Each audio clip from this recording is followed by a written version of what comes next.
You're listening to the Beans and Dice podcast, a podcast about how we game. Hey, folks, welcome to the Beans and Dice podcast, Thursday night live call-in show. Wait.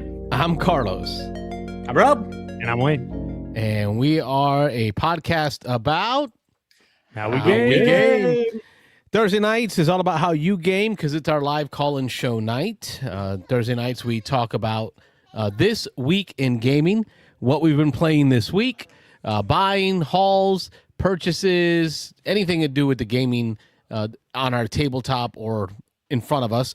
Then we go into our news, any articles that have come out over the last week or so that have interested us and we want to chat with you about.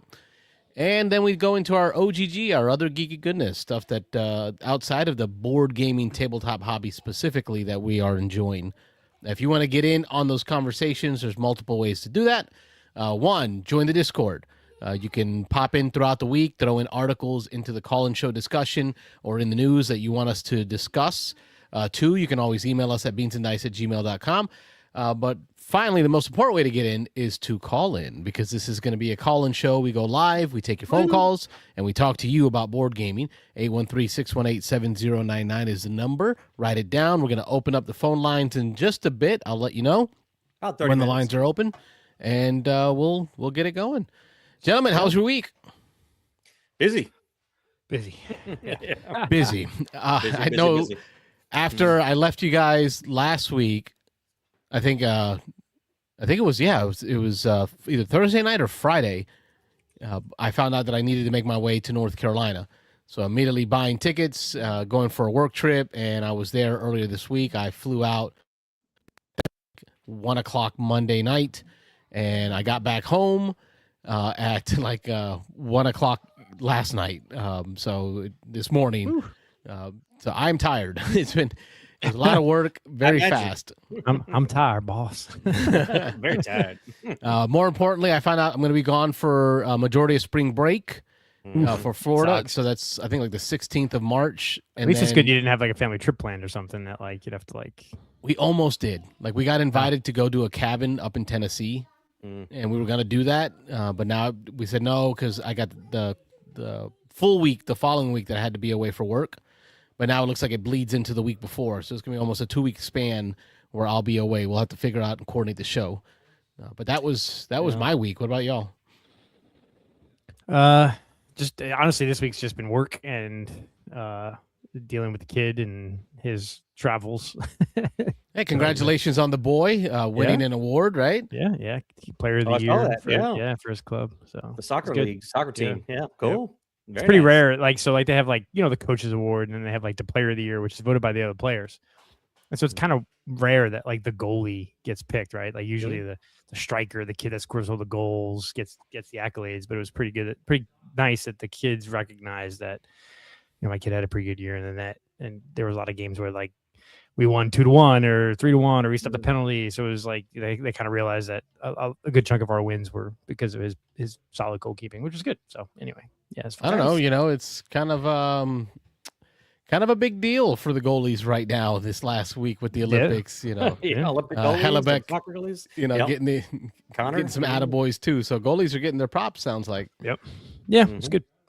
I mean, Yeah, for me, it's just been working, and running kids back and forth. The daughters came back last weekend from University of Florida. She's coming back this weekend to go to the Strawberry Festival. So planning to her and my wife are going to go to the Strawberry Festival on Saturday. Me and my son are tied up with some other stuff, including game day. So the Wesley Chapel board game group's got a game day on Saturday. So it looks like I'm going to be able to make a larger chunk of that than I thought I was going to. I've got Speaking of hockey, I got hockey tickets for the Lightning game Saturday night, so I'll probably have to cut out a little bit early, but actually I should be there for most of the game day. So I'll definitely be bringing Bohemians so we can try to get some more plays of that in, introduce some more people to that, and then, we should be able to get a game of that in pretty quick. I mean, I would think 45 minutes easy now. Yep.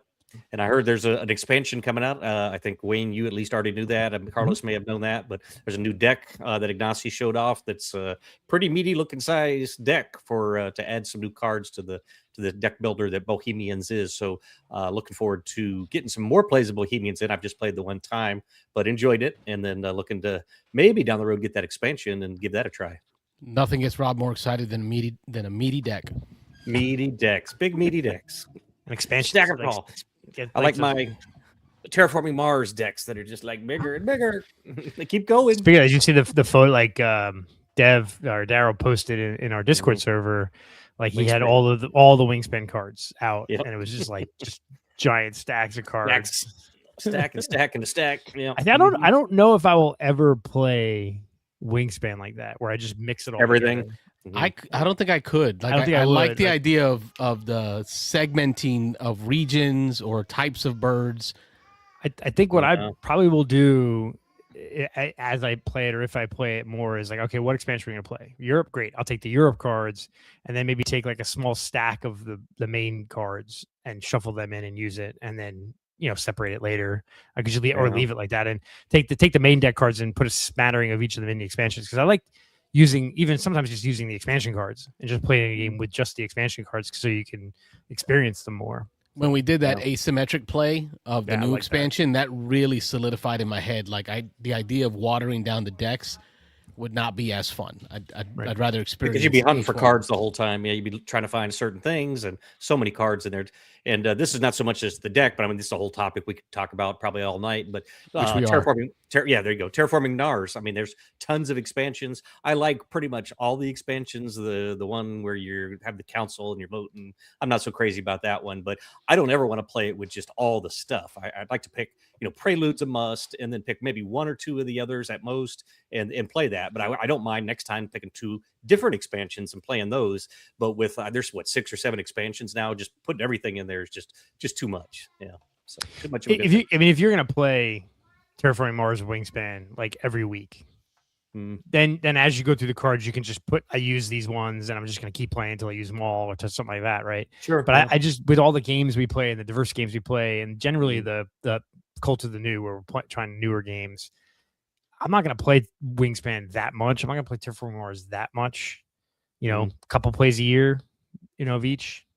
Yeah, agreed. I want to give a shout out to my son, 2 of 5. 2 of 5 turned 19 tonight.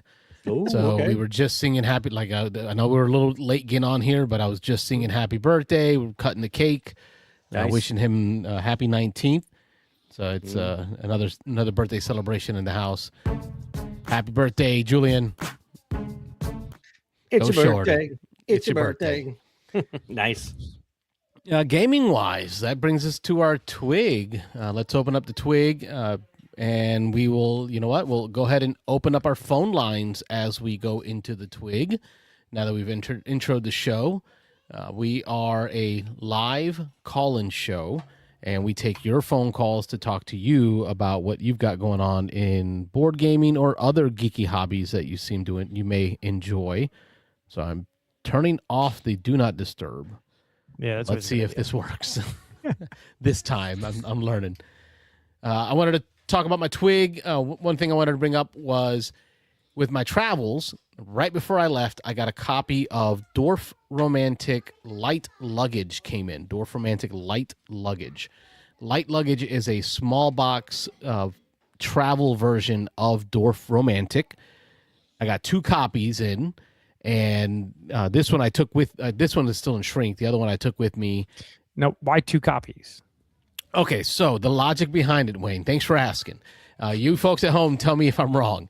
So I went to order it. It was like $20, right? And then shipping for said game was like another $15.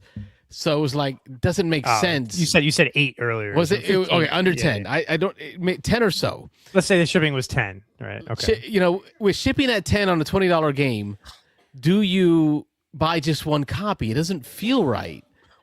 You could have bought something else. What else? Yeah, you're right. Scorpion Mask. I'm sure they had other things. You bought it direct from their website. I don't recall. I don't recall where I bought it. All I know is when I saw the price for shipping, I just went to my cart and hit the plus button, made it 2, and sent it, and felt better about my purchase. Okay. Because this one I can give away. Dwarf Romantic is a solo-only game where you are building a landscape, and it's what they call. What do the kids call it nowadays? Chill games. Chill. These chill games that the kids call it. It's a super chill game. There's no stress. You're just laying pieces down on the board, so that you can build your world, but you're trying to do it in a way that gets some goals met. You want to build areas of grain that are combined together. You want to build areas of forest, and you're almost like Cascadia, where you try to build these habitats, right? These zones, like the bigger they are, the more points you get. But in this game, Rob, they're tied to certain number task, number as in quantity. You want an area of 4 to fulfill a certain task, right? For grain. Can't be 5 and it can't be 3. It's got to be exactly 4, and you can mark that task off. And you're trying to fulfill these tasks as you lay out your tiles in order to complete as many tasks as possible and score before all the landscape tiles are done. That's the travel version. It is. That still takes up a pretty big table space. That's Yes. Yeah, that's not real travel, but It's not really. I brought it with me on the carry-on, and then I realized that the airplane fold-down table was not going to cut it.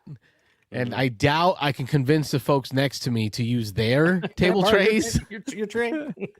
for my game. So I did not get to bust it out on the plane, but I did get to play it at the hotel. Big changes that I want to talk about, because there's Dorf Romantic, Spiel des Jahres winner, right? That's a big deal. 2023, I think it was, Spiel des Jahres. The biggest changes with this game, guys, is they brought the scope of the goals down. So in the starter game, they're like these special tiles that right up front, you're trying to beat these goals. They kind of set those aside at the beginning of the game. You can earn them and unlock them later. So you're kind of starting with an easier rule set. They removed the train, so there's no more train track. You're only focused on rivers, so you don't have to worry about because the most limiting tile, the most stressful tile are going to be your rivers and your trains, because you cannot close a train track or a river with another landscape tile, right? So if I have an open-ended train track, I can't just throw a grassland on the end of it and call it close. So that's where it kind of starts to limit you. So they took that away. So I feel like they made it even more chill, right? Can I describe it that way? More chill. There's Chiller. not as chiller. Yeah. There's not as many envelopes to open like in the big box, but you'd expect that. This is the light luggage, right? There's only one envelope.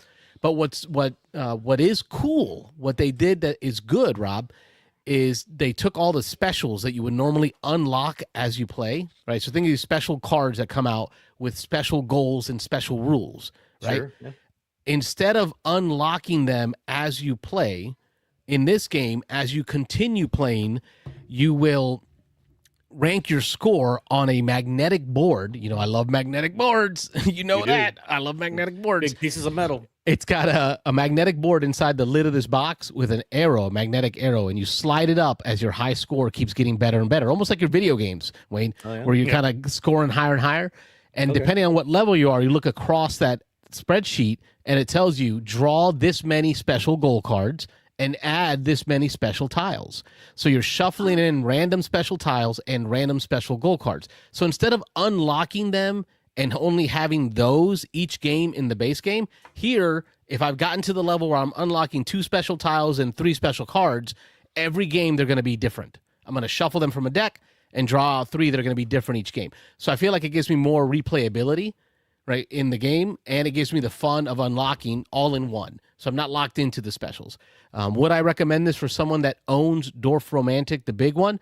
No. Dorf Romantic, they're exactly the same. Unless you're weird like me and you love small box games, like your bag is right. If your bag is having a bag with games in it, right? Because that's what I love. I love having like a carry bag that has games in it. If you're not that guy, then this isn't for you. But if your big deal is you want to have a game you can take everywhere, eat every day, like a different game, add Dorf Romantic to your list. This is a wonderful solo travel game. But it's not really a travel game. It's a little bit large-ish side, right? I mean, it's a small box game, yes, and you can carry that anywhere. But you need a big table space for that. Like you can't. Do they label it as a travel game? Yeah, it's actually called light luggage. That's the edition, light luggage. Okay, sure, all right, but is that a travel game? Travel game.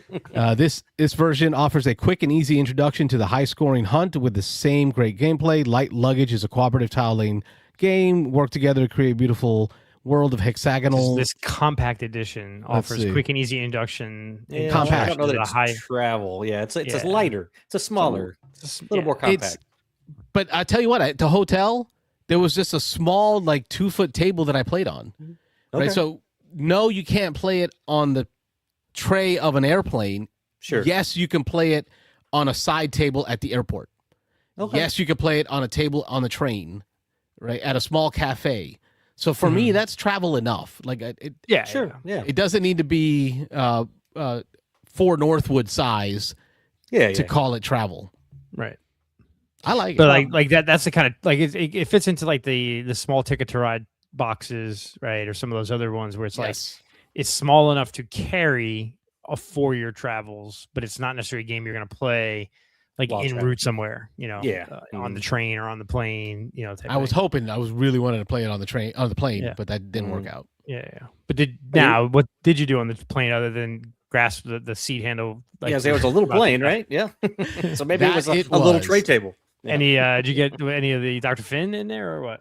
No, I did not. I actually ran out because we was rushing out of here, and I left Dr. Finn. I didn't realize I left it. Nice. But no, I would not have been able to play it on the plane. Apparently, a couple of my flights that were connecting flights to the small airport in North Carolina were the smallest commercial planes I've ever been on in my life. And it was, I'm not a flyer. I don't fly easily. But what I did do was I picked up the Kindle Color Soft. I don't know if you're familiar with that new Kindle. It's the e-ink Kindle, but it's color. So before I would read my rule books on a regular Kindle in black and white, but now I have the color one, and I read rule books I listened to Christian worship music on my headphones while praying, while reading SETI's entire rule book set. That's how I kept my mind off the flight. Okay. Well, you got to do what you Dear got God, to do. keep me alive. Why am I only drawing this many cards for this SETI action? Like that's how I made it. Yeah, and you're gonna be flying a lot more in the next couple of weeks, so you might get over that fear of flying soon. I figured I would have by now, but it's like we're not meant to be up there, bro. Like, man, is it meant? I feel like Icarus. Like we're getting too close to the sun.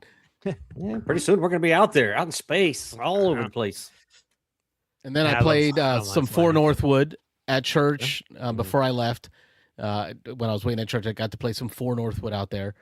4 Northwood is a travel game, but it's cards only. Rob, I keep thinking every time I play it, how much you would love it. Yeah, I gotta borrow it. This trick taker is so good. It feels like you're playing against a person. Yeah, that's what I was going to try to learn it on BGA and then borrow his to play it in person. But I've got so many games going on BGA. Every time I pull it up, I've got 15 more games I got to play. So I just need to borrow his version, learn it on the tabletop, and then probably start a game of it on BGA. BGA has a great tutorial too. BGA also does a great tutorial. Okay. And the UI for it on there makes it so easy to understand what's going on. I've never done any of those tutorials. Those learn to plays on BGA. I heard there's some good ones. So give this one a try. Okay. Yeah, maybe it'd be my first one.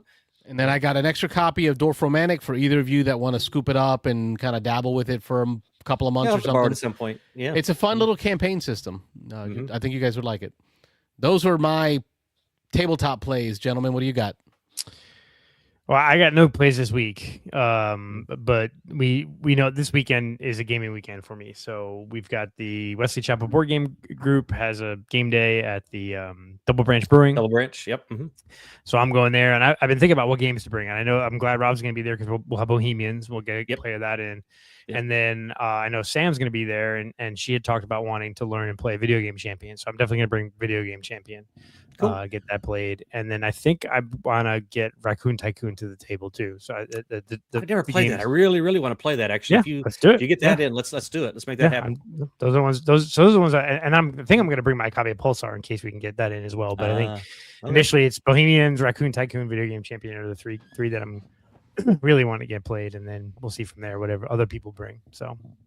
Yeah, that's what I figured. I don't know that I'll be bringing much, if anything, other than Bohemians. I'll bring that so we get that played. But I might grab a game off the shelf. But I'm really looking to learn some games. So again, Raccoon Tycoon would be a good one if you're teaching that. I'd love to I jump can in on teach it, that. and we can definitely get that played. See what other people are bringing and just check out some new stuff. But yeah, and then you said a gaming weekend. So are you doing something on Sunday or is it Yeah, I just think. Saturday? Well, the Tampa Gaming Guild has the free Oh, that's gaming on right. Sunday, so it's Mhm. like I might head. Is that the out flea there. market and free gaming? No, that's the next week, That's the next week. which I don't think I'll be at that one, so might be good for my wallet. Mm. Yeah, so I have nothing to do Sunday. I'm free. My wife and kid are out of town, so I might head down there Sunday to see what games are going on. Do it like Yeah. noon to 5 again or something on Sunday. So I don't know if you're available, Rob. Head down. I'll check it out. I'm going to have my son, my daughter, and my wife are going back up to UF for the sororities Mother-Daughter Day. See if they're gonna two be of you up guys come out, we can play some of the West Kingdom stuff, maybe. Okay, yeah, maybe I'll bring him along, and as long as he's got something to do, then I'll have him bring his iPad or something. Oh, your youngest kid. I'm thinking of the older. Yeah, my youngest. I'm sorry. Yeah, no, yeah. my youngest. Yeah. Sorry. So I'd have to bring him along, but if he's not doing anything, maybe he can come, or he actually maybe can even stay at home for a few hours so that he's good with that. So yeah, I might be able to make both. We'll see. Yeah, cool. So Also on the Twig front, I watched the Bordeaux. How do you say it, gentlemen? Bordeaux. Okay. Viticulture Bordeaux. Yes, I watched a few videos on it. What are your thoughts? I want to play it because Yeah. I like it. I like the way it really, I've actually been playing viticulture more and more with just the card mechanism and not making as much wine. This one definitely pushes you down the winemaking route. And I really do like the first couple of rounds, somebody is going to go to that spot to get the free victory point and sell a plot of land to sell, usually you sell your 7 plot to get 7 money. Yeah. Yep. It eliminates that. I mean, like I like We the idea all of, do that. Like we each take a turn Oh, going yeah. there. correct. Yep. And so it's like if everyone's doing it, it goes to like the Puerto Rico thing where like, if you people who really know Puerto Rico, the first 9 turns are basically scripted, right? Where if you go out of order up, you lost, or you gave them that game, right? Right. I don't like that, right? So granted that first round of selling that plot isn't necessarily something that causes someone to win in viticulture, but if everyone's doing it, then this kind of bypasses that and jumps you up. I like the idea that you get some wine tokens to start with, you get some residuals to start with. It gives you a little bit more oomph, You're getting points for moving up the residuals track, so it should move the game along a little faster. You're going to start with more money. You're going to start with a building, I believe. So yeah, there's all kinds of stuff that you're going to kind of jumpstart. So it's almost like a prelude. And I'm assuming y'all saw the Dice Tower review, 9s and 10s. So Yes. It's looking pretty impressive. So actually, I've got yours, Carlos. Last 2 Thursdays, I was meaning to bring it over. I just haven't gotten over there. Well, But maybe it's been chaos with the Cabreras and coordinating. But next week, I know that Patrick from Advanced 3 Spaces wants to demo his game of card shootery to us here in studio. nice. So we've got to coordinate that. I know, Wayne, you won't be able to make it. I think I wouldn't be able to make it until showtime, so I don't know if you're going to do it beforehand or during the show, but I could probably make it by showtime. Okay. We talked about Yeah, that, do but it. No, I was thinking during the show, like a live demo for the folks at home Sure. to watch us play, et cetera, et cetera. Yeah, I Yeah, could probably get that'd that be by good. then. So Yeah, I'm And down for then, that. I should be free. Yeah. What I did see for the Bordeaux. Bordeaux. Yep. I keep thinking like Boudreaux. Isn't like Boudreaux. a piece of There's a name. furniture. That's a French name, but there's a Bordeaux. boudoir, which is a totally different type yeah? of That's thing. what I'm trying to say. Boudoir. Your mind is in 10 o'clock already. So I saw that on the board, it's got the multiple spaces for some of the decks, right? And I didn't Correct. realize that people were playing the game that way already as like a house rule where you have where you flip over a couple instead of just hunting. draw Yeah. 2, pick 1. Yeah. So you're not luck of the draw. That's- But I was confused on that. Yeah. So The board, Wayne, yeah. if you look at one side of the board that comes a new board, it has the multiple spaces, and then it's got kind of like the area that Tuscany had on the left. Correct, which Yeah. is different than Tuscany. It's But when he instead of- flipped the board, he Correct. called it the basic board. it is. It is the basic board with just the addition of those spaces for flipping cards over. For the cards. Yeah. So so listen, I'm don't consider myself a sommelier when it comes to this game because I've only really played the Essentials edition. I never did love the Tuscany version. Which side of the board would Carlos use? He only owns Viticulture Essentials. Either. The basic side, probably. I could use both. You I'm not could use limited to either. one. Yeah. No. not Yeah, limited to you can one. use either one. Mhm. Okay, because There's they were talking there's about the- how much the new advanced board or advanced sides is so awesome. Yeah, it adds a lot of stuff, but it's And the thing is, I'm not necessarily like, I think the specialty workers where you're training special workers, that's you know, I like all the other little things actually, probably more than that piece. But no, the other side of the board, I think, is it the base? It's just the base 3 seasons. The base 3 it's- seasons, yeah. Yeah, Okay. which is just the extra spots to flip. The extra It's spots, only which I 2 love of the because decks. one It's of my not all biggest, it's just the wine orders and the wine and the grape cards. grapes. Yep.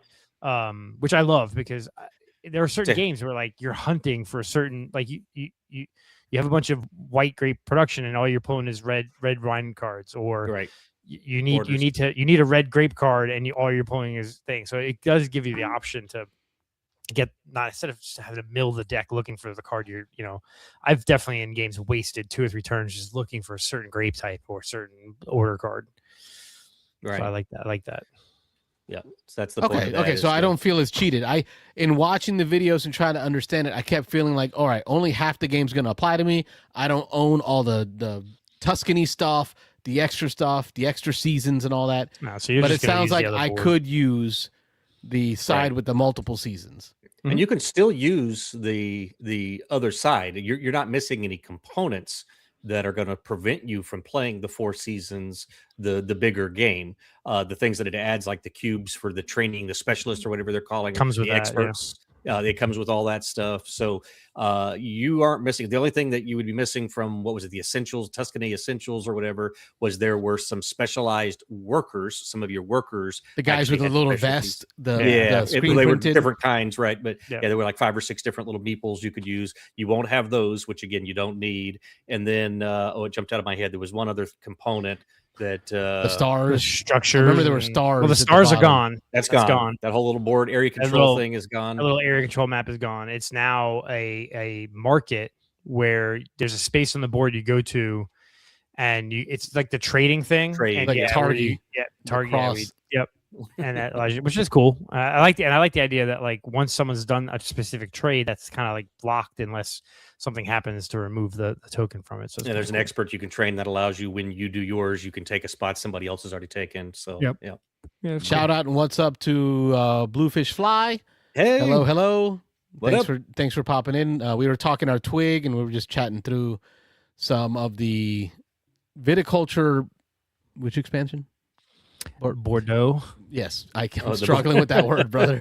I thought you were looking for the expansion because there's so many expansions now. Well, not expansions, but so many versions of the game out there now.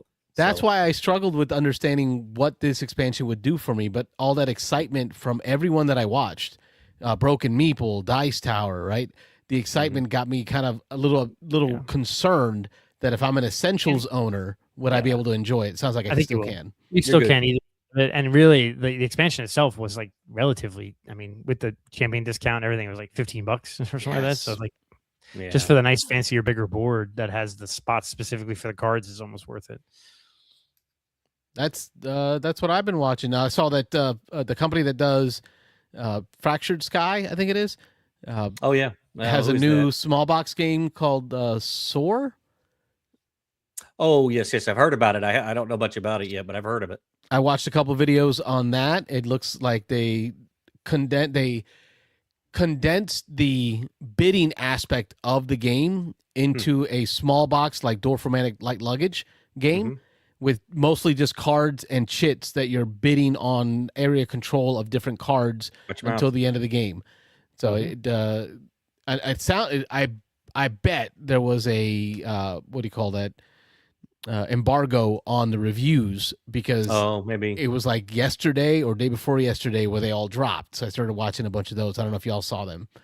I haven't seen it. I saw a couple of headlines, but I didn't jump into any of the videos or anything yet. So I'll have to check it out. There's a lot of new stuff coming, and I guess we're actually going to hear a lot about their next weekend, I think, or next week. They're announcing all the games that are coming to, is it Gen Con? All the Gen Con releases are going to Be a start lot, rolling yeah. out. So It's crazy There's- that it's already rolling out like Gen Con and stuff. yeah, so we're going to start hearing a lot of stuff from a lot of different publishers about their stuff. And actually, there was a video drop today Who was that? One of the big companies just rolled out their list. We know that Stonemeyer Games has pre-announced pretty much all their stuff. A bunch of the companies right now are kind of laying out their blueprint for the coming years. So I think in the next few weeks, next month or so, we're gonna have some stuff to kind of start talking about and getting excited about. 6 months until Dice Tower.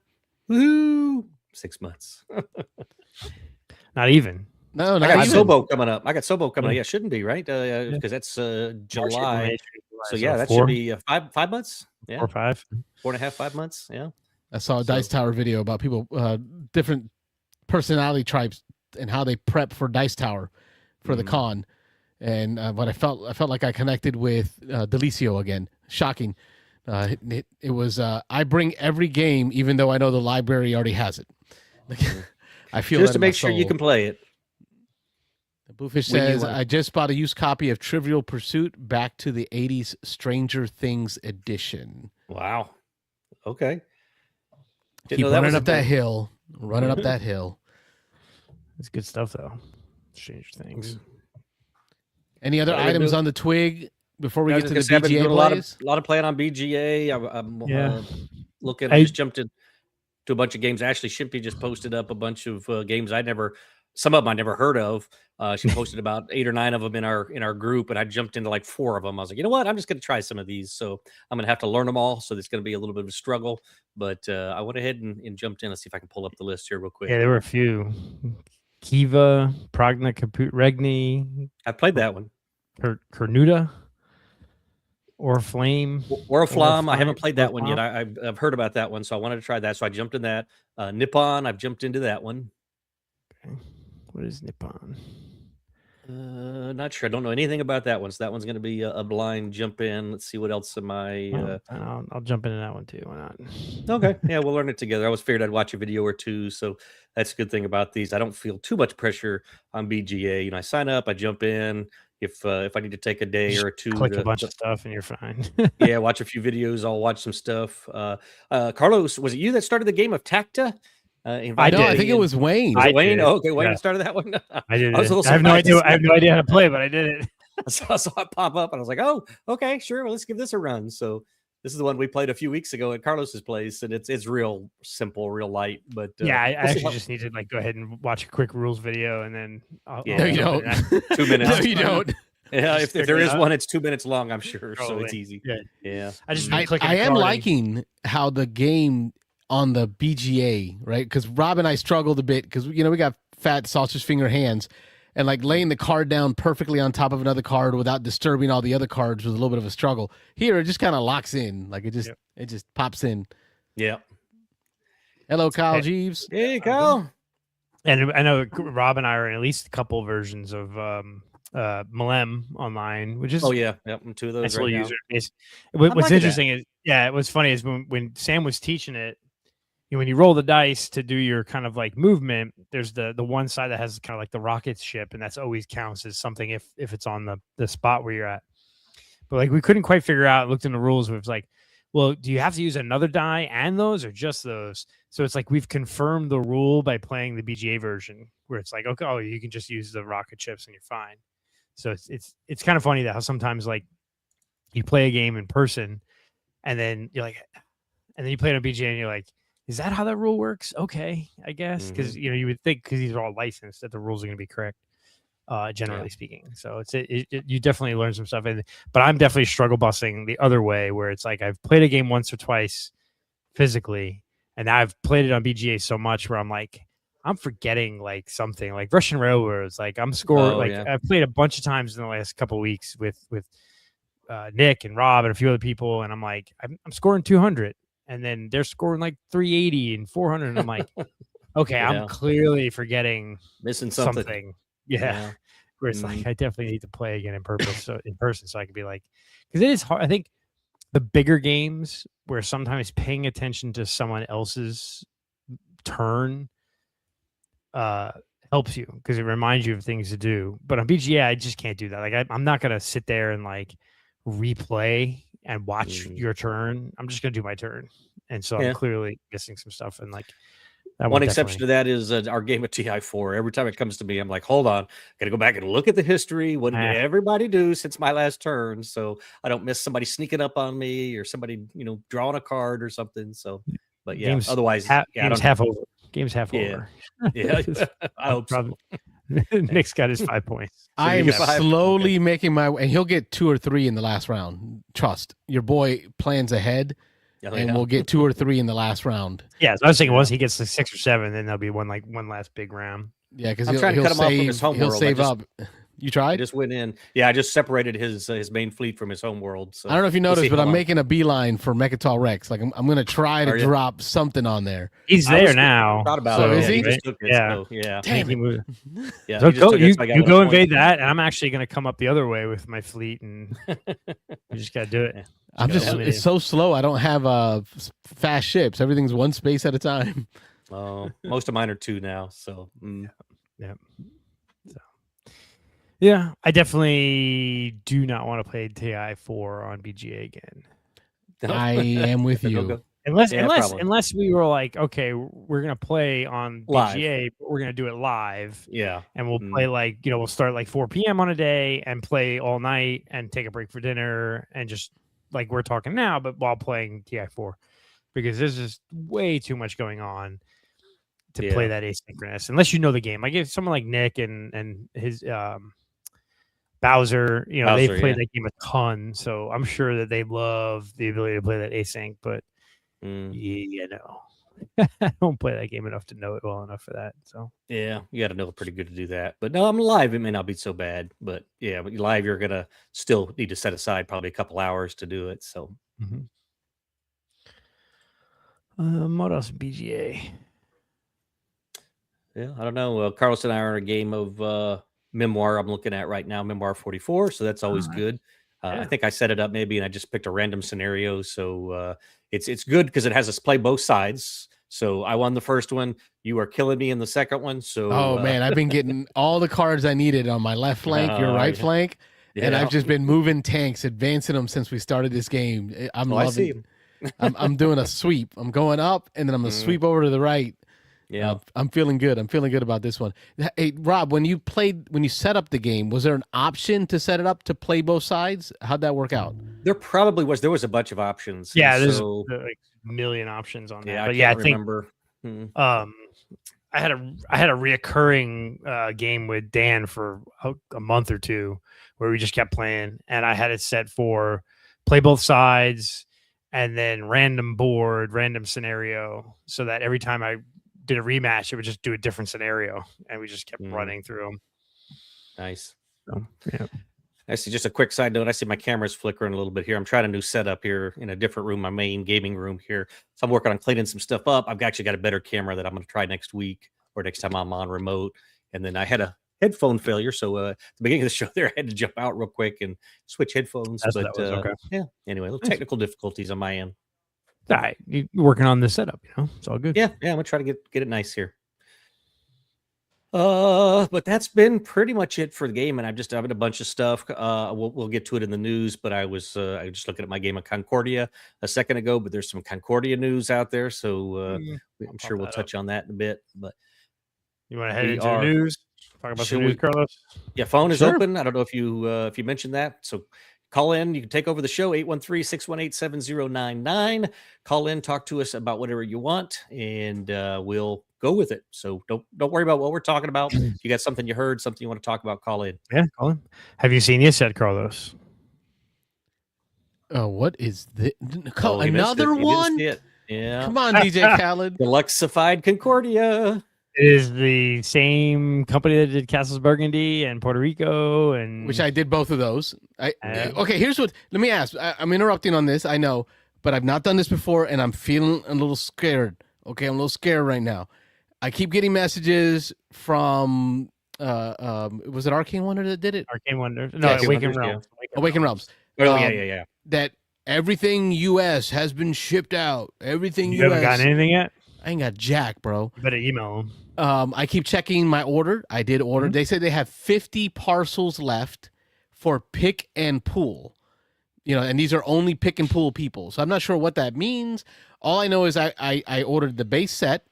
I ordered a copy of San Juan and then the playmat. So I didn't do like one of their bundles. So I'm wondering, am I one of the 50 suckers left in the U.S., but because I picked like a weird random setup of what I want, that I have to wait? I'm not sure. Like what? Maybe that may be what pick and pull is. If you just kind of pick and choose, pick and choose. But that'd be horrible. That you're like the Puerto Ricans, the last one to get the Puerto Rican. Listen, it's par for the course for us. Okay, my people at the bottom of the list. Hey, we got the Super Bowl this year. Okay, listen, we got the halftime show. That was you gotta awesome, win. by the way. Yeah. So look at this. You got. Let me scroll down here. We got like. It's got like some renders. First of all, no ugly. Yeah, look at that. Where do I throw my money? I know. New maps and immersive. And dude, wifey bugs me to play this game. This is one of the games that wifey bugs me to play. Yeah, gotta do it. No more ugly French restaurant on the front. Yeah. There's more to come. This is like a pre-announcement, right? It's not actually live yet. Pre-announcement, yeah. So maybe later this year. Yeah, but there'll be lots coming on this. I'm sure stretch goals, all that good stuff. More figures, more of this, more of that. Yep. It's funny. It's like I love Concordia. Do I have to buy this too? Just like I did the Castles of Burgundy. I didn't do the Puerto Rico one because I'm not a huge. I don't even own Puerto Rico. Although when yours does come, Carlos, we definitely got to play it. I felt okay. So I have both Puerto Ricos. I think I do. I think I have both. Yes, I do. Get rid of both of them now. No, you have this cool one coming because it's got Puerto Rico on it, man. Like, there you go. Okay. That's something I put up, like, nice and pretty. So like, I felt like it. I got to. Concordia is I want to like this. But why? But why? Tell me why would I? If I own Concordia plus a bunch of maps and the solitary expansion and the salsa expansion, why would I jump into this? It's got minis. It's got minis.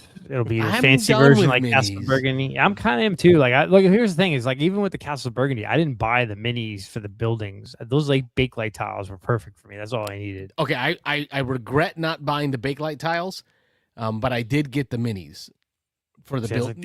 Not for all the buildings, just the castles. Everyone got that. Yeah. Okay. Yeah.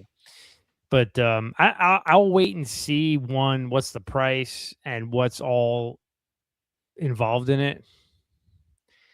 It is my number 2 game, right? Like basically I go Castles of Burgundy, Concordia, Brass, Rococo. Gotta have them all tricked out. Rococo I've already got tricked out. I got Brass tricked out. I got Burgundy tricked out. So this might have to be. Concordia would be like whining in the corner. Why not me? I know.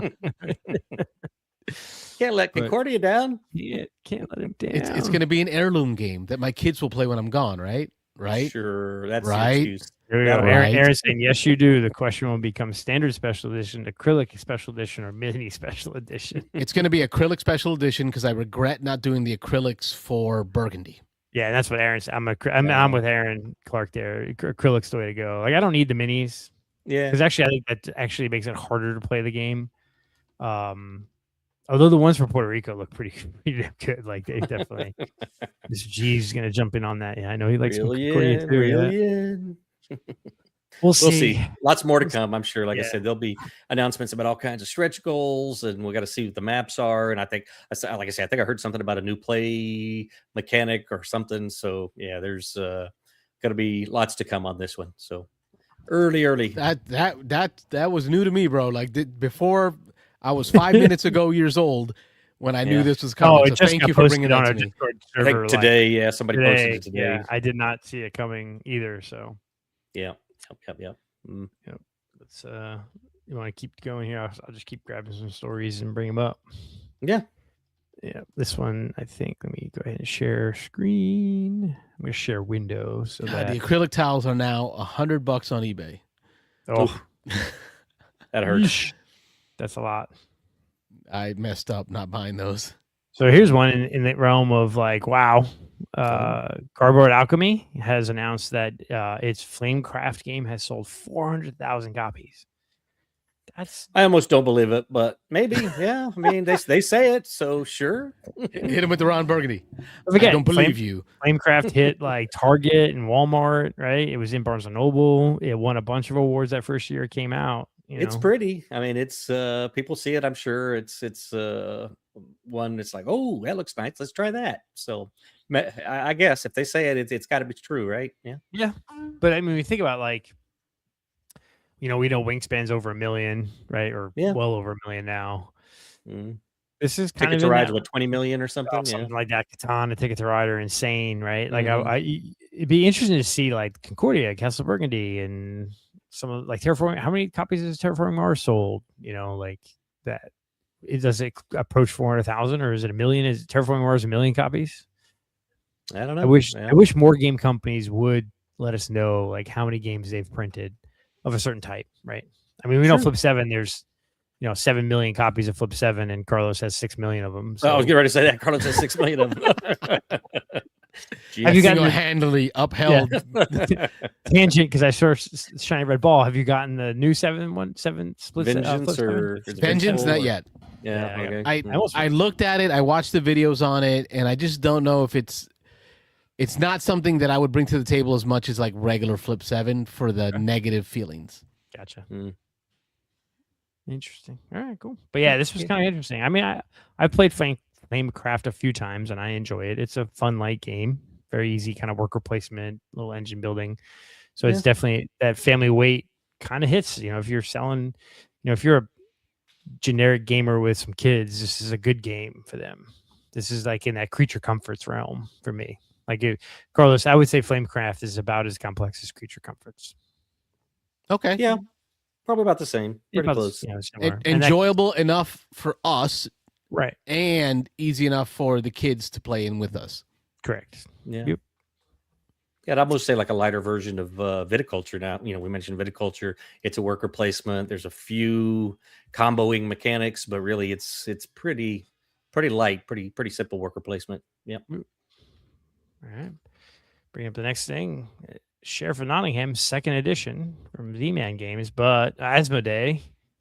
I think it's like bury the lead. Is like you hear, Sheriff of Nottingham 2nd edition, but really the lead is that CMON sold it to Asmodee. So see another title out of the CMON library to pay for the 50 million. But I mean, I listen to another podcast. People are talking about CMON is at least being very open and honest, and the timelines, and they're kind of hitting the timelines, and they're slowly chipping away at all of these Kickstarter campaigns. But good God, how did they get this many campaigns that hadn't delivered? Like it's like 20. Yeah. But, sucks. Lack of oversight. But yeah, so Sheriff of Nottingham 2nd edition, which is good. I mean, this is a fun game. I haven't played this game in a couple of years now, so I definitely it's been a while since I played. Yeah. Play it again. It's a fun one, but yeah. This one's good with a group. I guess that's the thing. I haven't brought it out with groups. That might be it. This might be a Dice Tower East thing. Let's get a group of folks. But I thought it only plays to 4. It's 4 or 5. So when I say group, group, it's not like a 2, but right. I think it's 4. Might be maybe 4, maybe 5 is the max. But yeah, this might be one of the ways to play Dice Tower East. Get the 3 of us and somebody else, and it's a max player count kind of game. I guess is a better way to say it. Not necessarily a group, but yeah, you want to play it with 4 or 5 if it goes to 5. I can't remember, but cool. And Carlos was also today years old when he learned that there's a version of Sheriff Nottingham that is themed after the Robin Hood Disney movie. Talk about that before the show, yeah. Yeah, actually, bring that up. The animated movie. Yeah. The animated, yeah. Not the Jamie Foxx one or the Dave Chappelle one. Robin Hood Sheriff. Man in Tights. Man in Tights. Dave Chappelle. There you go. There's the Disney's Robin Hood Sheriff of Nottingham game. Nice. I had no idea that existed. And you snagged a copy of that while I was out? I have a copy of it, yeah. That's cool. Yeah.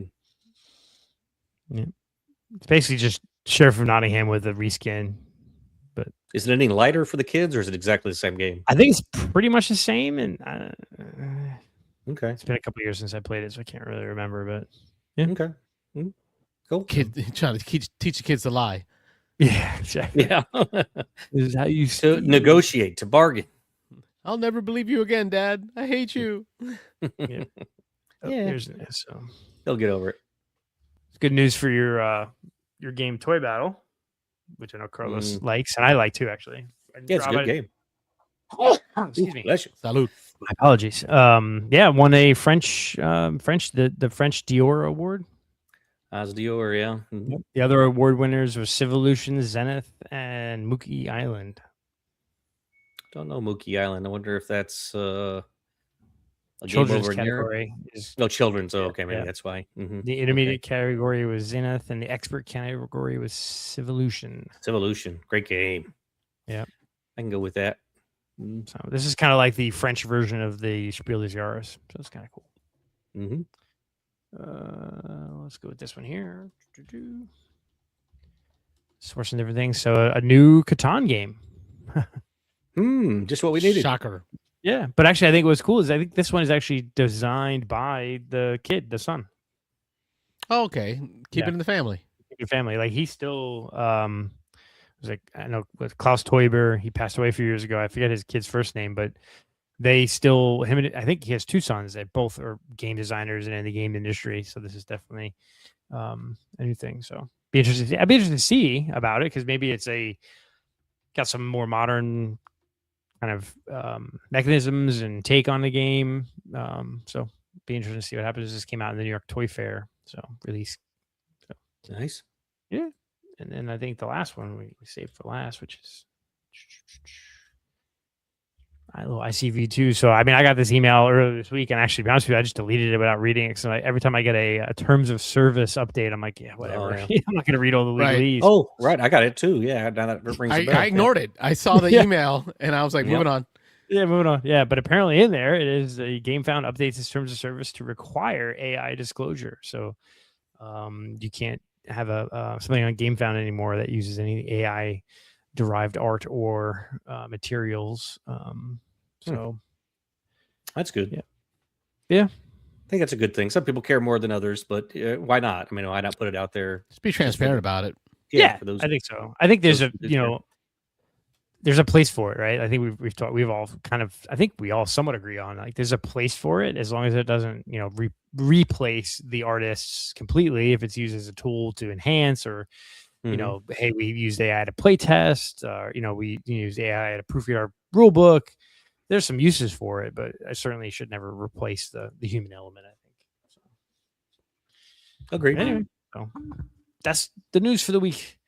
I think next couple of weeks, like Rob said, we got big announcements for Gen Con coming up in the next couple of weeks, so we might have a decent more to talk about. Hopefully some more plays. I'm looking forward to getting more games to the table with more games to the table. More games.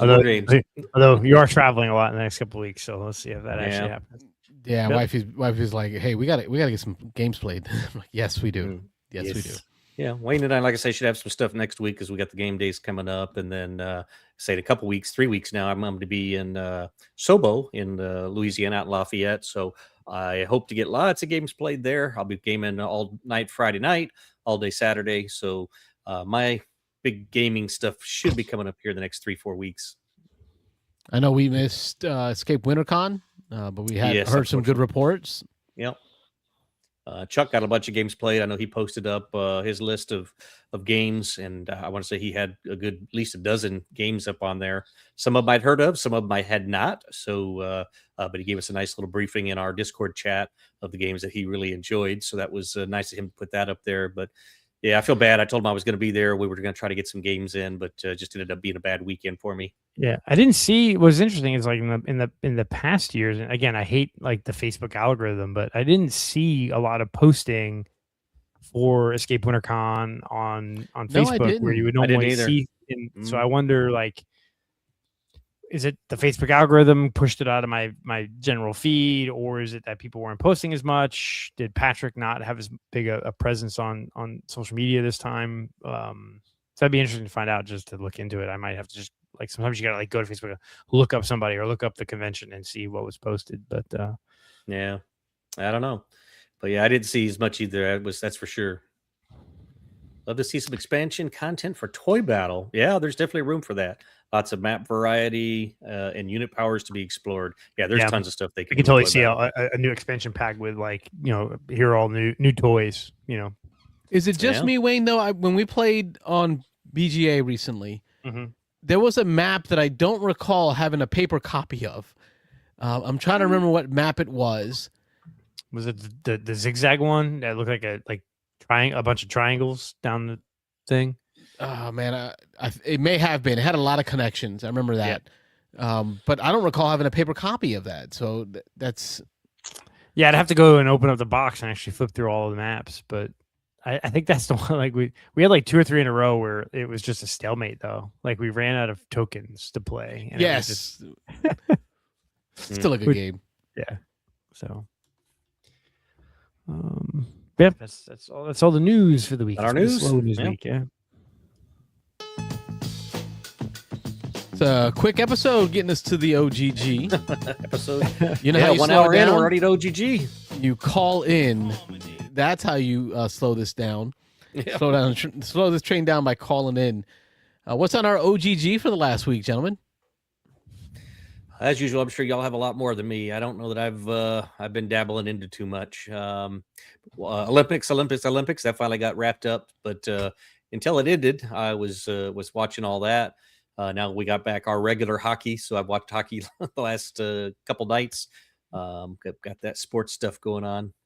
Yeah. Oh, speaking of Olympics, did you guys see that the Dice Tower purchased an inflatable Yes, curling rink? looks That pretty looked cool. crazy. Yeah, Like half a rink though. It's like it's like, but Yeah. oh man, that's gonna be that's gonna be busy. The people whole be week. lined up for that. I'm sure. People Yeah. lined up for that. Well, especially And this year with the Winter Olympics just Yeah. ending. But I want to say like they're putting like remember last year they had the room that had pandemic in it. And it was Yes. like the giant pandemic. Giants Oh, Carlos, we pandemic, weren't there yep. this year. Mhm. They had a pandemic-sized room, or like a giant pandemic, where like when you go to a city, you literally go and stand in the city. Yeah. Mhm. And they With had, your like- cards in your hand? Yeah. And then cards were like the Price is Right, like poker style cards, Mhm. So it was like literally a 30 by 45 foot, pandemic board. They mentioned that the curling thing is going to be in its own room, maybe, and that they were going to have a couple events around it, like where you play against the Dice Tower folks. So I wonder if it is like they're not just going to leave it in the hallway because they are worried about someone breaking it or popping it, because I think it is air inflated, so it may be like a separate thing, So it may not be as easily as accessible as the other dexterity based stuff. And then Tom did say they'd have a bunch more of the dexterity stuff, which is cool because Nick's kids and my kid, they played those games like all day last year, so it's fun. Mhm. Yeah, I think Eric Summer is going to be there playing. You can sign up. Yeah, to play you against can play. Eric. Please play against Eric. That'd Yep. be fun. Yeah, That's- it should be that's fun to awesome. watch. Yep. So It got me wanting to play crokinole. And so watching curling in the Me too. Olympics really got me wanting to play crokinole. I don't own a board, so I'll have to come over to one of y'all's houses. We'll have to have a little Yeah, crokinole I'm tournament. actually gonna get a table.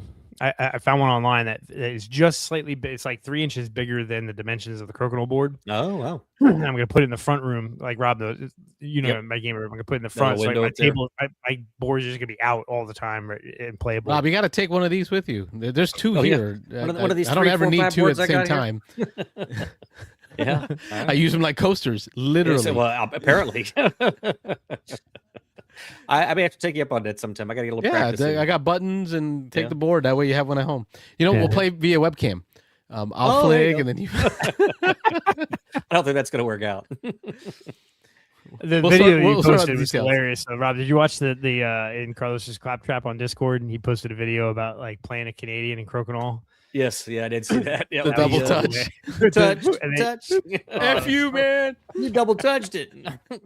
Nope. That was hilarious. I love that. buddy. Yeah. What a way to watch the Olympics, though. Was it Sunday morning? Yeah. Uh, Hockey's always the last Oh, game. hockey. Yeah. Mm-hmm. Is it always Or the last It's game? not. I don't know if it's always been, but the last few Olympics has always been like the last. When the big NHLers event. are playing, yeah. Yeah. Mhm. Man, and going Yeah, into and- overtime. NHLers have only started playing again like the last 2 or 3 Olympics. Like there was a while where they weren't playing. Yeah, they were on and off. So they've did it for a while and then stopped doing it for a while. And then they came back down. They're doing it again. So yeah. It was an emotional roller coaster. I remember waking up early, setting the coffee maker up, getting my coffee, and then watching those guys just like come out fire. Like it was so much pressure offensively, and then your emotions are riding high. We're ahead, things are good. Then you kind of feel that momentum shift, and you're wondering why I haven't seen the Canadian side of the rink in the last 5 minutes. Like everything's been on the U.S. side, all the action. Well, that second and third period is definitely rough. It was nerve wracking. Yeah. But it was a great game. Way to finish that. Yep. Big overtime win, men and women. So Yep. two big wins there. So they were both Both of fun them to in watch. overtime. Yep. Mm-hmm. I got something on my table, so we all talk. I'll grab one of my OGG things, but keep going. Oh. Well, my OGG this week, actually, I binged watched the first season of the Night of the Seven Kingdoms, which is Did you wait for it to all come out? Or is it all out? It is all out now. Yeah, it's only like 5 or 6 episodes, so it is all out. I think it was on a weekly cadence. Yep. I think I caught it like in week 3 or 4, and I only had to wait for like the last episode or 2. But the penultimate episode. Well, not spoiling anything, but I mean, so the Night of the Seven Kingdoms is it's kind of a micro tale in the Game of Thrones universe, right? It's not world spanning. It's novella, as they would say. It's based, so it was based on a couple of novellas that follow Duncan the Tall, which he was mentioned in the original series. He's like one of the most famous knights of the Seven Kingdoms. But he starts out as a hedge knight. He starts out as like a nothing, right? This little guy. He was a squire, and the entire first season actually just takes place at a tournament. And it's the whole thing. And so the penultimate episode is like kind of like the end of the tournament, and like the combat scene is pretty good. Like it's okay. It's good. So yeah, it was a different take on that universe. It was much more like character driven. Didn't care. You didn't mention Egg. Yeah, well, yeah, Duncan and Egg. So the little guy, he finds a squire, picks him up along the road. This little kid and bald kid, and goes by the name Egg. Yeah. I read the novellas back in the early aughts. Okay. I think I mentioned here I downloaded them on LimeWire. Put them on and read them on my Palm Pilot. I don't want to spoil anything for people. They were great stories. They were great stories. So, now, Wayne, let me ask about the cinema version of this, the miniseries version. Mm-hmm. Is this a cleaner series compared to like the Song of Ice and Fire series? Yeah, I mean, because it's a very tight storyline, right? It's really following just a small group of characters, and you don't really ever focus outside of it's not dealing with the geopolitical and the war, or it's actually not even, it's in between. This series takes place in between Song of Ice and Fire and House of the Dragon. So it's kind of like, it doesn't really deal with the big political craziness that you have to follow. It's really just following these characters and the development of the Duncan the Tall and Egg. So it was good. I really enjoyed it. It was quick though, which is good. Like people were like, "Oh, it was only 6 episodes." It was a novella. They took a novella and turned a novella into 6 hours of television. Oh, so that's all it is. I thought it was more. Oh, okay. Yeah, the first season is just 6 episodes, and then like that's the first, and really it's just the first novella, and that's the first season, and like there's 3 more. Or 2 more novellas, so there's really only going to be 3 seasons, and then it's probably done. Okay. So, So I watched that, and then that got me back to thinking like I never actually watched the 2nd season of House of the Dragon.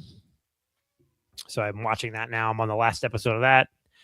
That's harder to watch though for me because it's like it's good, but it's also just very much sort of similar to the Song of Fire and Ice and the original Game of Thrones. And we all know what happens, right? Like it's like they're all gonna die.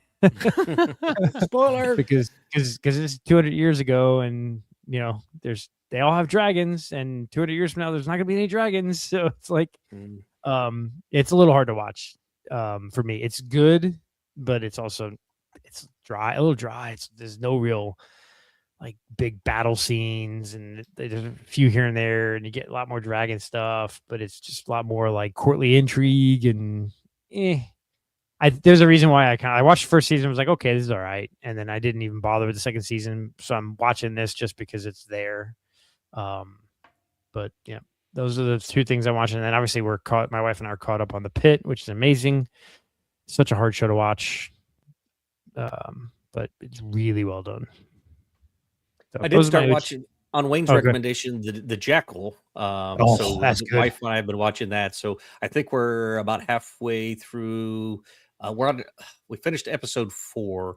I have to go back and look and see how many there are. So I'll take a look. take a quick look. But yeah, that's good so far. So yeah, we're getting reeled in on that one. So you ever seen that one, Carlos? Did you watch that at all? No, not familiar with the Jackal. There's 10 episodes of the Jackal. Yeah, okay, so we're almost halfway. Yeah, so that's what it feels like. Yeah, there's a movie from like the 60s called The Day of the Jackal. Mm-hmm. And then there's been similar movies. There was the one with Bruce Willis where he plays the assassin. I forget what the name of that one was. And then like The Saint and things like that. So The Day of the Jackal is basically the main character is Eddie Redmayne, who's phenomenal. And he plays, he's a former British SAS operative that faked his own death. And now he's like this international assassin. And he gets hired to kill people, corporate America, countries, but no one knows who he is, right? He's like this, no one knows if he even exists, right? And the whole thing is, it's, the 10 episodes is him getting contracts. And then like there's one woman from Interpol or from some, British Secret Service is trying to hunt him down. So it's like this cat and mouse game of him trying to always get away. And, it's really well done though. It's good. Yeah, it's good so far. So looking forward to moving along with that one. Yep. Yeah, so if you're only on episode 4, you got like 5 or 6 episodes to go, and it just gets better and better. Good. Glad to hear it. Yeah. I know Wifey's been trying to get me into. She's enjoying it, and she keeps playing it. I can't seem to get into it. But it's Patrick Dempsey's series called Memory of a Killer. So Patrick Dempsey was it Grey's Anatomy? I think it was. Yeah, I think so. I can't even remember anymore. Is playing an assassin / killer. He's not like a big guy, right? He's not like a superhero-esque looking like, a Superman or big guy. So he's a smaller guy, but he's playing like this assassin who's baller. Like he's just good at his job, but he's getting Alzheimer's. So like he's forgetting stuff. Oh, okay. He's trying to like get ahead of it, and he's instead of calling the guy he needs to call to let them know the job is done, come get the bodies, he like accidentally calls his daughter, right? Oh. And then she's like, right, whoops, he's starting to make mistakes, and so it's I just can't seem to get into it, and I think it has to do with the actor that is playing the character. I just have trouble believing like you're a badass assassin. Gotcha. Okay. I don't know. It's Disney Plus. Interesting. Hulu. I think we're on Hulu. Disney Plus. Hulu. We're watching. They Hulu. just merged. Yeah. It's not terrible. It's not bad. It's just it's different. It's different. It sounds like there's a one called Old Man, which is kind of similar. Is it Jeff Bridges or somebody in it where he's a aging former hitman, whatever, not as good as he used to be, type thing. So interesting. And still on The Rookie. We're going to watch another episode, I think last week's episode and this week's tonight. Kind of catch up from that. And then still listening to Dungeon Crawler Carl. Working my way through that audiobook. Nice. Man, I got to find a way to get you guys like a free subscription to Apple TV. Don't worry. I'm already buying it. F1 starts in March. Okay, good. We're paying for he a buys whole it year. off to piggyback or something. So many good stuff on there, man.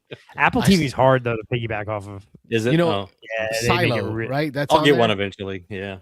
Is it Silo? Silo's on there for all mankind. Well, I kind of ruined it for myself because I saw a short about Silo. Yeah. And I was just engrossed in it. I'm like, I am so confused. So I went and read every spoiler I can find online. Oh, it's good though, because it's a pretty cool way. And you talked about it with the screen in the front, showing the landscape and the people going out and like keeling over. And I'm like, what really happened? So I'm like Googling spoilers for Silo. So that was me read today. The books. You can read the books. The books are pretty good. So.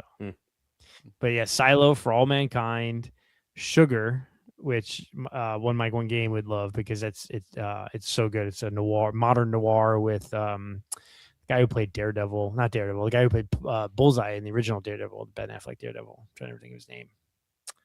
Colin Farrell. There we go. Ted Lasso, Foundation, which is phenomenal with Lee Pace. There's so many good shows on Apple There's TV. that newer show everybody was watching. They're in an office. Murderbot and Severance. Severance. Yes. Yeah. I mean, it's just, I couldn't get into Severance though. It did not Really? get that one. I get it. Like it seems like it's a great show, but it's just not. It didn't get me. So it's like the thing is, there could be amazing shows that everyone loves, and it may not hit for some people. So Severance didn't hit for me, but all the rest of them just were out of the park. And yeah, For All Mankind season 4 or 5 is coming out soon.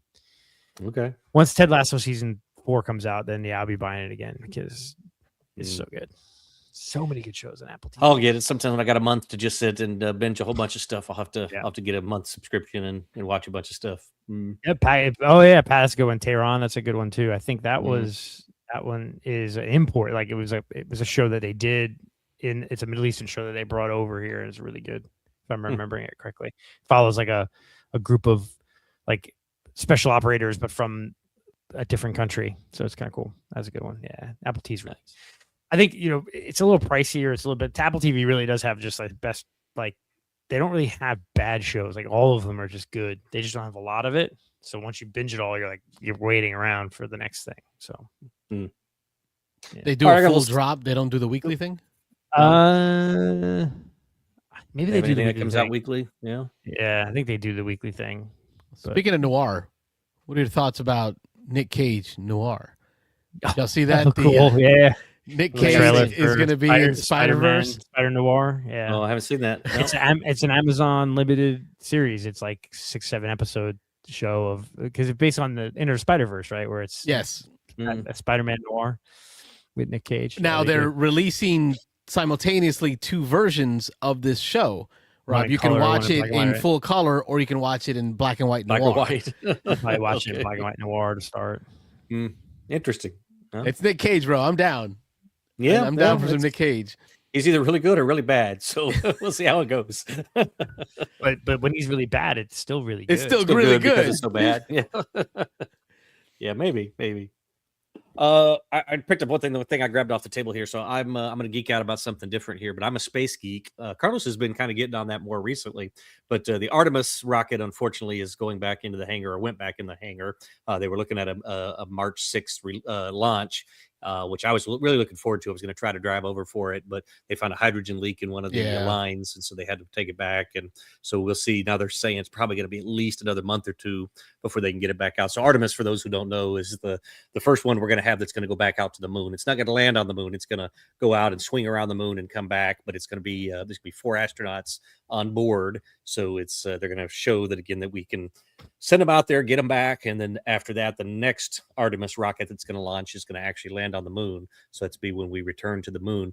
But Lego came out with a Artemis cool Lego set. So I picked this up, and I'm going to have to build it and show it off. But there's a little crank on the bottom. So once you build it, you turn this crank, and it actually lifts up off the launch pad. And then the 2 booster rockets will separate and kind of come off. And then if you go all the way up, you keep going, keep cranking, the nose cone will come off and kind of separate from the rocket. So it seems really, really cool. So I saw this on it was a YouTube or one of those things the kids are on. And so I sent it to my family, my wife and my daughter and my son, who are both away from home right now. And my daughter was like, I think I saw that at Walmart. And so I jumped on there and $60 at Walmart. So that was nice. That night that's I ran worth out it. and grabbed it. So, that's not bad for a Lego set. That's not today. Exactly what I thought. It's 632 pieces, so it's not a huge Lego, but I'm looking forward to it. I'm going to put that together, and so that'll be my next little geeky project. Does it outline which piece to leave off so that you can mimic the helium leak? Oh yeah. You got to just remove that from the inside. Yeah, probably. Yeah, I could probably make that happen. I'll look. Rough. Who knows? So I mean, Rob, you're a giant space guy. I mean, which is great. Yeah. So he's kind of a small, short space guy. Yeah, I'm a short space guy, but yeah. But no, another plug for Apple TV. They have a new series coming out this year, also called Star City. Oh, I haven't heard of it. Which is going to be the space race, but told from the perspective of the Russians. So it's gonna, so like For All Mankind is kind of like a alternate history of the space race, where like what if certain events didn't happen, how they happened, and what would happen throughout time. So For All Mankind basically goes from the 1960s, and now we're in the might be in the 2020s now, and it's all alternative history. So it's all like that Philip K. Dick style, where it's like everything's a little different. But this one is going to be like a drama based in reality, where this is the space race from the Russian take. So, yeah, that'll be interesting. Because we don't ever hear that side of it. We hear, you don't really even. So it'd be kind of interesting. So yeah, that should be good. Yeah, another reason to get some Apple TV, I guess. Yeah, see what at least that's my understanding of the show. So we'll figure it out. Yep. Sweet. As far as mine though, we haven't watched it. Like I said, we watched the Jackals. We've jumped into that, watched those first 4 episodes. Yeah, I'm looking forward to hearing what your final thoughts on the series are. Yeah, I think there's going to be a season 2. So spoiler alert, he probably doesn't die at the end, but it's very good. Yeah. 3-Body Problem. I'm waiting for that next season to come out. I keep checking, and they keep saying, "Is that worth watching?" Will be the first season I enjoyed it. Yeah, we do have a call coming in. Thank God. We have a call right at the end here. Beansanddice podcast. State your name. Where are you calling from? Hey guys, it's Aaron from Columbus, Ohio. How we doing? Oh, hey, Aaron. You are number 1. Thank you, sir. Yeah, you are appreciated. After you saying last week that I think every show this far this year had been a call-in show, I felt like I had to call in at 10:20 and keep that streak alive. So. I am not above using guilt as a tool. Okay, there you go. That is Whatever not. Gets done. Yeah, so not that there's been a ton of gaming played. I think I did play. I don't know if it was since the call last week or recently. I got to play 2 favorite games. Lost Ruins of Arnak, and then Endeavor Deep Sea.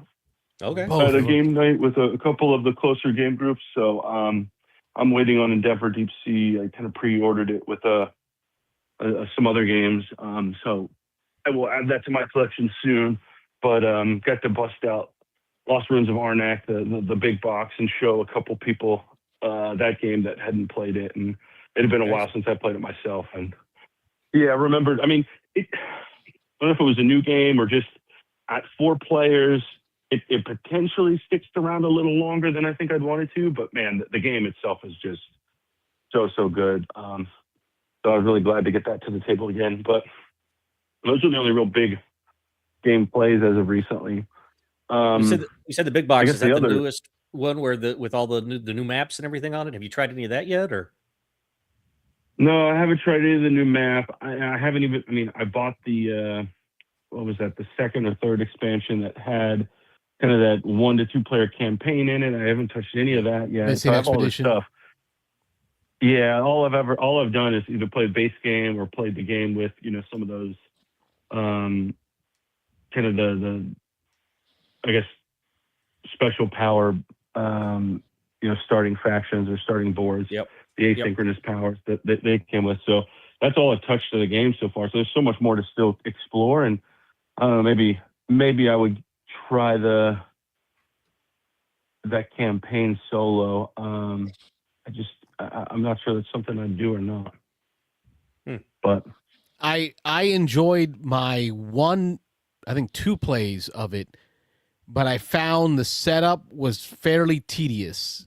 So that was the one thing about it, because of the breakdown of the cards, having to put them in certain places. It was a little tedious. So then I kind of went back to playing solo, just basic game, because I could set it up quick, play through, and be done in 45 minutes. Yeah, that game just in general, the box actually does help. I think the box has done a great job to make that game set up and tear down a little faster, but it is not a quick setup by any means. And so if I'm going to play a solo game, I would much rather get into something quicker. I'm going to pull, Kinfire Delve off the shelf. I'm going to pull, Heat off the shelf. I'm going to pull Marvel Champions off the, something like that like I could just kind of jump into much quicker.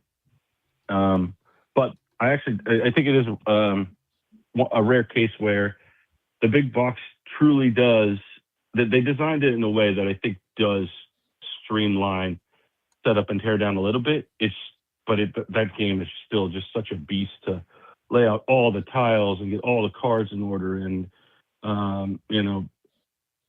it could take quite a bit of time. So yeah. Yeah, I guess the other what? Go ahead. Go ahead. I was going to make a quick comment, just say that it is interesting that everybody was excited about the big box, and I don't know too many people that got it, but I haven't heard a whole lot about people playing the new maps or playing the new content yet, and maybe that's because a lot of people are still trying to get to the last 2 or 3 expansions they had and get through all that content. But that's the main reason I asked, is that I haven't had a chance to play that, but it's just I haven't seen people talking about it. Well, it's that aspect of the big box, right? They originally FFG had big box games, and what they call them, coffin boxes, right? Because they were so big. You remember those, the real big ones, like when Descent First Edition came out. But now I feel like coffin boxes is a term that should come back, because when you get your Everdale big box and you get your viticulture wine crate and your wingspan bird nest, you never bring it out again because it's a pain in the butt to pull that thing off the shelf. So the game's died in their coffin box. Yeah, and that one it's bigger. It's not as big as some of those others, like the wingspan or the scythe or Vindication. Oh no, it is like a quarter of the size of those. So I think I hope it won't fall to that coffin analogy I just gave. Yeah, I think it's still going to be okay, because those other ones, like I just almost refuse to travel with them. So the only way they're getting played now is if we're playing it at my house, right? So I'm not going to lug Scythe or Vindication or Wingspan to a game day. I'm just going to throw a couple other smaller games in there. So yeah, they definitely don't get played as much as they used to. I'd like to believe that's not the case for Arnak. I definitely want to give the new board a try, but I didn't need the big box for additional content.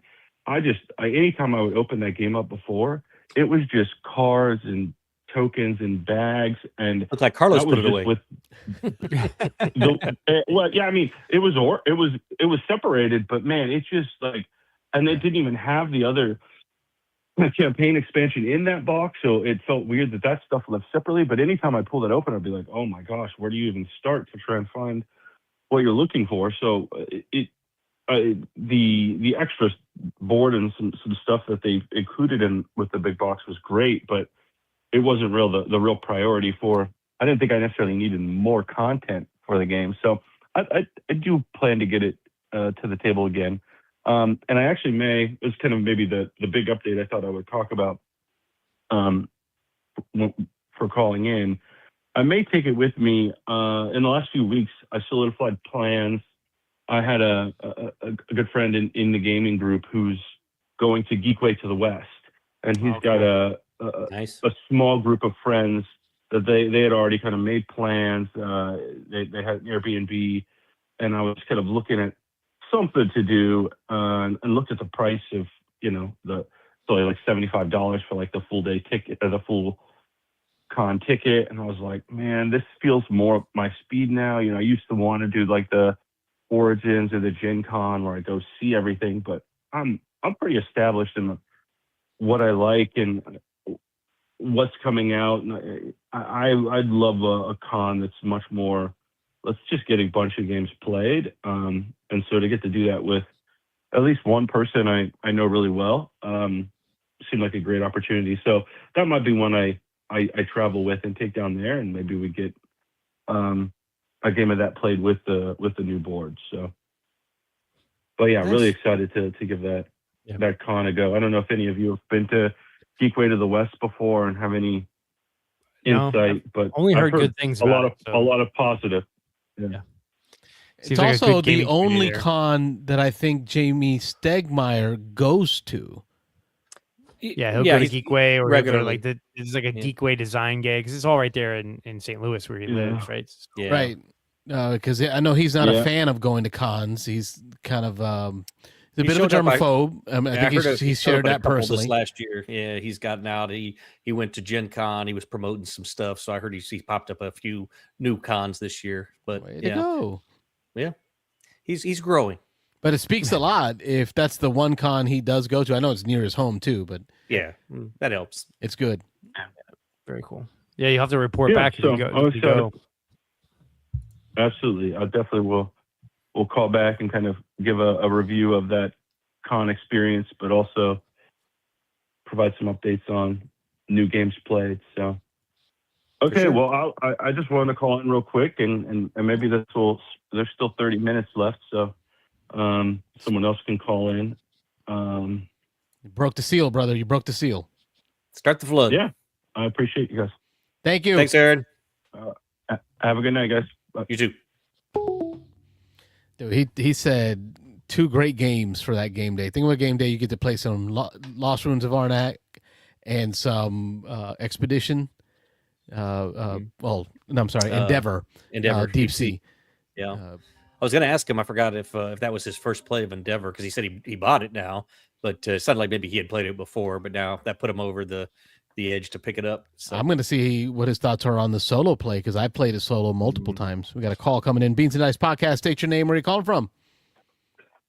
Chester from Tennessee. Whoop, whoop, whoop. Hey, Look at Chester. that. 2 calls back to back. Aaron broke the seal. It's now on they're now. pouring in. Here they come. Yeah, I appreciate Aaron keeping it a call-in show. We Yes, do too. sir. We appreciate you. What you got going on? Well, this week in gaming's been pretty slow for me. I still haven't even punched my Gloomhaven, so that's my update on that. Still team building with my newest hero clicks, and my biggest news or takeaway from the New York Toy Fair this last week was there was a picture posted from the WizKids Hero Clicks table that showed G.I. Joe Hero Clicks. Ooh. Oh, interesting. Why you got to So- say that, man? so- Why? I didn't need to know that.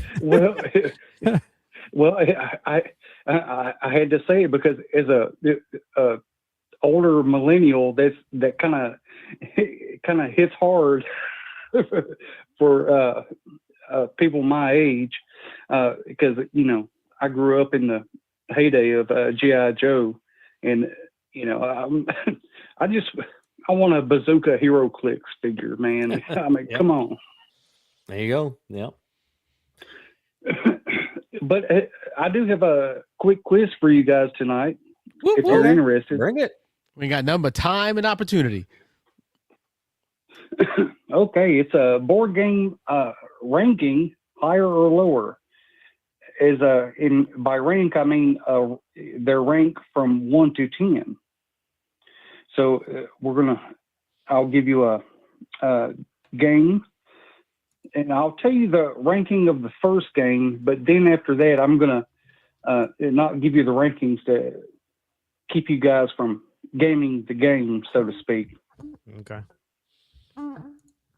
So we'll start off pretty close to the middle. We'll start off with Carlos. We'll start off. The first game is Bigfoot, released in 2014. Designer Scott Alms, with a rating of 5.5. Okay. Wow, that's middle of the road. All right. So, is Camping with Sasquatch, released by Lethal Chicken Games in 2018, higher or lower than Bigfoot? So 2014 versus 2018, Scott Alms. And Scott Alms is, I would start to call him a prolific designer. Like I'm starting to say that because he's putting out a lot. He's putting out a lot of stuff, all kinds of weird stuff too, like the Button Shy. Like the guy's all over that Button Shy world too. So, oh man, True. But that 5.5, that's right in the middle. I'm gonna go. Scott Alms's game is rated higher than your other Sasquatch swamp monster game. Camping with Sasquatch is rated higher than Bigfoot. Wow. Okay. So I'm not going to tell you guys the ranking, but Camping with Sasquatch is higher than 5.5. So 5.6, So Rob. Rob, That's what you're thinking, huh? All right. Got it. so is Yeti Set Go higher or lower than Camping with Sasquatch? That's got to be higher. Higher. Released in 28. Oh, sorry. Didn't mean to cut you off. It's lower. Lower? How can that be? Yep. Yep. All right. Okay, Wayne. All right. Time to get some points. Is Bigfoot versus Yeti. Bigfoot versus Yeti, released in 2018, higher or lower than Yeti Set Go? I'm gonna go lower. Actually, Nope. it's higher. Yeah. I'm so I don't even know where I'm at now. We're 0 for 3. I went up, I went down. Oh, Game the game. all right, Carlos. All right, Carlos. Bigfoot all versus right. Yeti, 2018. Okay. Is Yeti in the House, released in 2018, designed by Noataka Shimamoto, higher or lower ranked than Bigfoot versus Yeti? Yeti in the House. That title sounds horrible. I'm gonna have to go. I was gonna say lower, but you know what? My brain's not firing right, so I'm gonna go. It is ranked higher, even though it has a horrible name. Well, you shouldn't hold the name against it. But it is lower, so that's incorrect. Wow. All right. I need some Yeti in my spaghetti. Yeah, I know. I keep waiting for that one. Yep. All right, Rob.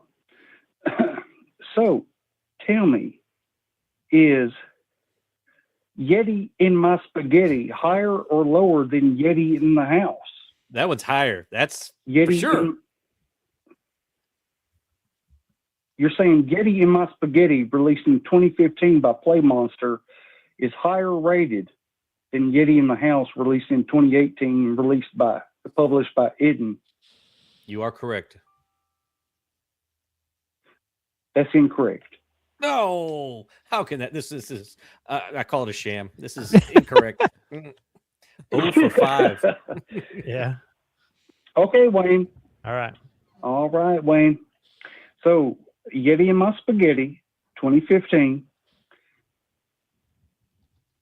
is Flapjacks and Sasquatches. Flapjacks and Sasquatches, released in 2008, higher or lower ranked than Yeti in my spaghetti? Who names these games? I don't know. I'm gonna say it's higher than Yeti and my spaghetti. At some point, it's got to go back up, right? Wayne is on the board. There we go. It's got to go back up.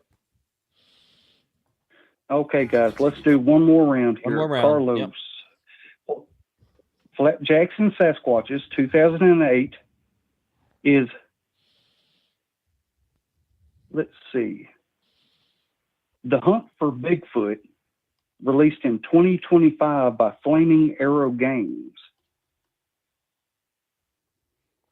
Higher or lower ranked? Higher. Hunt for Bigfoot is higher. Point for Carlos is on the board. All right, I'll take it. I'm struggle busting with this Complete theme guess. of games here. We couldn't have done Star Wars or Yetis, Sasquatch. I like it. All right, hit me with one. Okay, let's see. All right. Rob, is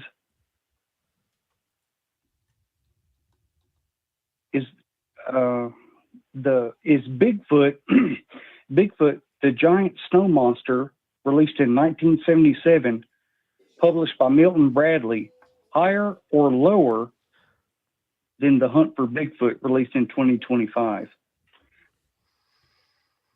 Oh, I'm going to say lower. Okay, we're tied across the board. It's your time to shine, Wayne. All right.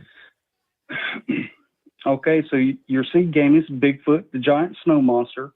Like I said, 1977, Milton Bradley. Is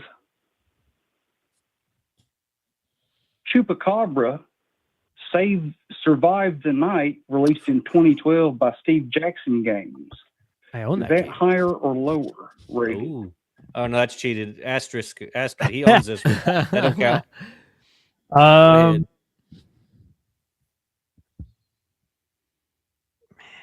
it's Chupacabra versus what now? Chupacabra Survive the Night. Is it higher or lower than Bigfoot, the giant snow monster, 1977, Milton Bradley? I'm gonna say. So now I'm like overthinking it because I want to say higher, but then I'm like, well, Carlos is like, if your brain's saying this, you should go the other way. I'm gonna say higher. It's higher. It's got to be higher. Chupacabra's Come on, higher. you own it. It's got to be higher.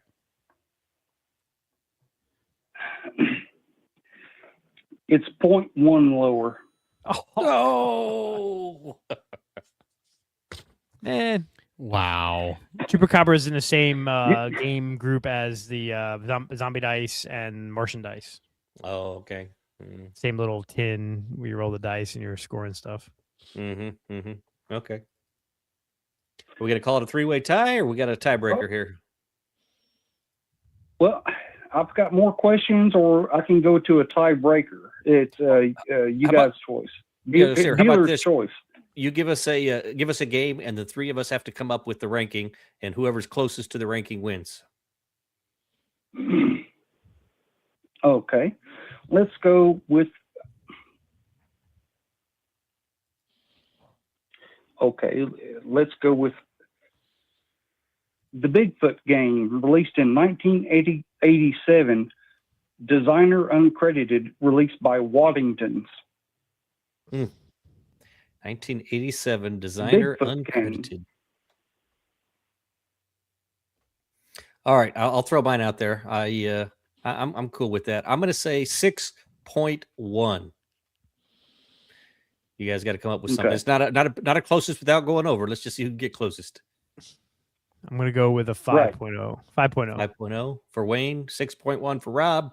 Carlos has got what? 6 point. Oh, geez. It's Don't going to do be in that that to me. range. Like, you guys have a good range there.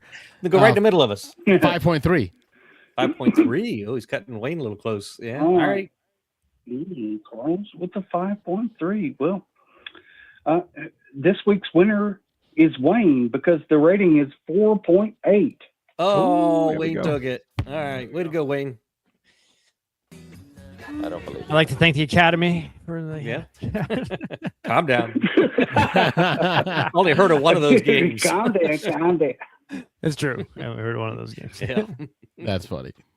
No, Yeti Man Spaghetti we've heard. Chupacabra. That one. That's the only one I knew of. I got two. Funny. All right, guys. Well, that's all I've got. I just wanted to, like I said, keep it a call-in show. Yes, sir. We appreciate it. That's caller number 2 on the board. Y'all kept it a multi-call-in show. The Yeah. streak is going. Thank you. Freak is alive. I know it's gaming's been rough for us this past week, so we really did rely on you guys to participate to make this a full episode. So thank you. Thanks, Chester. Have a good evening. Well, you guys most welcome. Yeah, appreciate y'all. Bye-bye. Bye. All right. We got 2 calls in. Thank you. Mhm. Thank you. Much appreciated. Anything else hot? Anything going on? I got nothing. No, me much either. I got a stack of games here back behind me that I gotta start working through. My daughter's gonna be home Saturday night, so I might try to wrestle her into a game Saturday night, see if I can get something played, maybe something new learned that I need to get off my shelf of opportunity. I was thinking about it on the trip because there's a lot of downtime at the airport, planes, and I'm scrolling the internet, seeing all the hype for games. Sure. And then I just shot my shelf, and I started just thinking about all the games that I own that I haven't played yet. And I'm like, I really need to make this the year that I shop the shelf. Like that was bugging me this past week. Korra, Undaunted, Battle Over Britain, Undaunted Callisto, Battalion. We need still to gotta get play Fallout Korra. played. Like it's Hey, you mentioned Cora West. That's one we gotta make that happen. That's hour long. We'll get it played, and I think you'll like it. Yeah, I think so too. that's gonna be at the top of our Yeah, list once we played that a few times, like at least once, right? Rob, we've played that once or twice. You guys, Yeah, have. you and I, Yeah. Carlos hasn't played it yet, right? But Okay. yeah, we've played it a few times. So, but yeah, we gotta teach that to Carlos. That'll be an easy teach, and make that happen next time we can all get together. Very cool. All right, gentlemen. It's unless we get another caller here, I think we've given it all. Captain, we've given her all she's got. Yeah, I think we kept that out. It's close enough. We're 15, 20 minutes away from a 2-hour show. So And we do start a new month next week. yeah. So we need to be prepared for our top 20 boards. To do that. Well, and we might have a demo, right? We might have a demo as well. demo, So live that'll demo. be Stuff for next it's going to be a busy show next week. Yep. Be prepared, folks. During the demo, we're going to do a full demo without the phone lines open. We'll open up the phone lines after that because I want Patrick to have the opportunity to share the game, how it plays, and get us, give him a good chance to talk about it so we can make a separate video out of that. And then we'll open up the lines and be able to talk about that while we do our top 20 boards, which I don't think February is going to be too difficult. It's number one, it's early in the year. It's easy to get games on the board because it's just the second month of plays. And then number two, I don't think anyone has had any huge days of gaming in the month of February. Yeah, I got a couple, I think. Yeah, I'm sure I'll have a few to add on there, especially we have this Saturday too, so yeah, that'll still be in the month. So yep, it'll be in the month. squeak some good ones in there. Yep.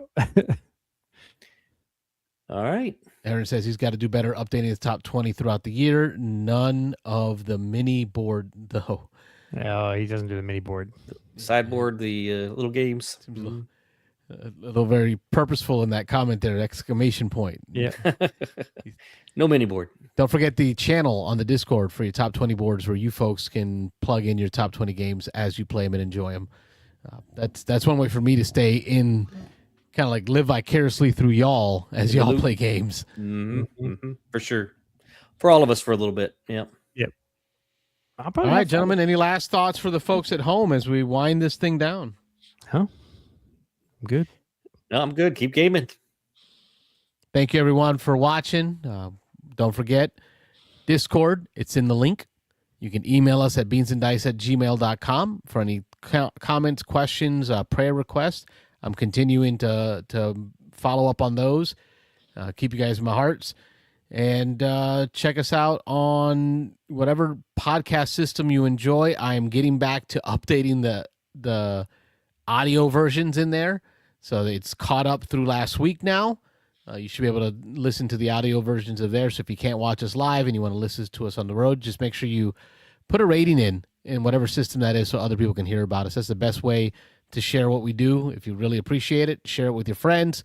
Let others know about what we do in your other circles of board gaming so that we can get more people like, the Aarons and the Chesters and the Chris's of the world who share and give us an opportunity to chat. We really appreciate all of you.